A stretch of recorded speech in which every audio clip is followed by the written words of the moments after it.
আমার ছেলে অসুস্থ, আমার ছেলের জন্য টাকা দেওয়া হইতেছে 20,000 টাকা এক্সট্রা আমার ছেলের জন্য, তার শরীর ভালো না।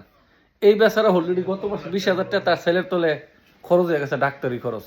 তার মানে আমরাও বিদেশি, আপনিও বিদেশি, আমাদের ছেলের জন্য 20,000 টাকা 25,000 টাকা ডাক্তারের পিছনে খরচ করতে পারে। আর আপনি কেমন কপাল পোড়া বাপ, আপনার ছেলেও সুস্থ, আপনার মেয়েও সুস্থ, আপনার বউ সুস্থ, টাকা দেন না।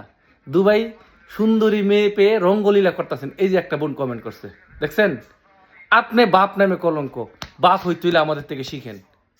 দেখেন দেখেন শিখেন আমাদের থেকে, এমন বাপ হন থেকে না হয় ভালো। আপনি বৃদ্ধ বয়সে আপনার ছেলে আপনার নিয়ে বৃদ্ধাশ্রমে দিয়েব, বৃদ্ধাশ্রমে দিয়ে একটা ধাক্কা মেরে দিয়েব আপনার ছেলে। আমাদের ছেলে আল্লাহর মধ্যে আপনার মতন হতো না, আপনার ছেলের মতন আমাদের ছেলে হবে না। আমাদের ছেলে আমাদের রক্ত গড়া টাকা, মাথার গায়াম পায়ে ফেলে ওই টাকা দিয়ে আমার ছেলেরা মানুষ করতেছে। আমাদের ছেলে ইনশাআল্লাহ আশা করি ভালো হবে। আপনার ছেলে আপনার বৃদ্ধাশ্রমে দিব। আপনি বিদেশে সুন্দরী মেরুমণি মেয়ে পেয়ে ছেলে মেয়ের কথা বুঝলে গেছেন, বউর কথা বুঝলে গেছেন। দেখছেন? শিখেন আমাদের থেকে, শিখেন।